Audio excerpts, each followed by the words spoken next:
with me as an average Nigerian student who is so broke to the market to get some stuff. I don't know if it's only me, but I find it so hard to discover what I'll cook in a day. Sometimes if I want to cook, it will take me some hours before I could decide what I'm going to for the day. So once I get to the market, the first thing I did was to go for my customers, go and meet my customers that always sells meat to me. This man sells meat, but the only problem he has is he always adds price in everything you buy, and he doesn't know how to show message to his customers. See, I only chose the one I want to buy, but guess what? This man told me this small meat is just 5,000 naira. The meat I even wanted to price him 3,000. How? Nigeria, you do this one. So what can I do? Since he said 5,000, I decided to price for 3,500. And guess what? He said he cannot sell it for 3,500 naira. I had to buy it for 4,000. After much thought, I decided to go for ofe akwu, which is also known as banga stew. One thing with me is that I've been craving for this banga stew for a long time, but after so much thinking, I don't have the money to cook it because the thing is very costly. For you to make banga stew in this Nigeria now, you have to become a billionaire. And as a broke Nigerian student I am, I don't have such money.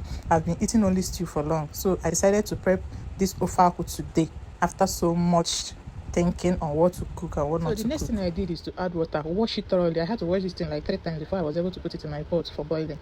As I already put it in my pot, I had to go put more water for the boiling process. This is the process where I had to put my pot on the fire, keep my pot on the fire for more boiling processes. The next thing I did is to get ready all the rishi I'll be using to make my food. I have my rice, my curry, my salt, my onions, my meat, fish, and every other thing ready. I even forgot, I'll be using my fried plantain for this. The next thing I went on to do is to boil my meat. I had to put all the necessary ingredients for boiling my meat. I have to boil it because I'll be using the water to cook the remaining stew. I went in with water.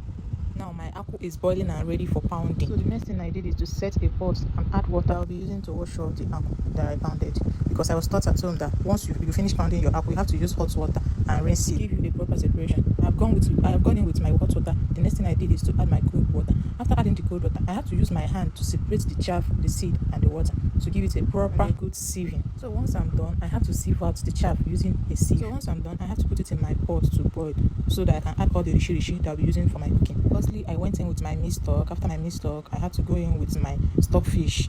Then this is my pepper, my crayfish, my ehuru. I don't know what you people call it in English. Then my obey, also known as fermented mesquite seed. So the next thing I went in with is my banga spice. You all know this banga spice, and the flavor it always gives to this banga anytime you use it for your banga soup.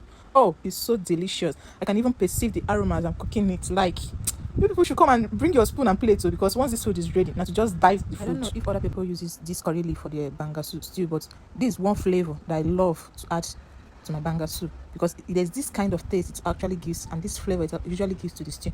That's why I love it. After so much adding of my rishi, I finally went in with my veggies. That is my scent leaf and my ugu leaf.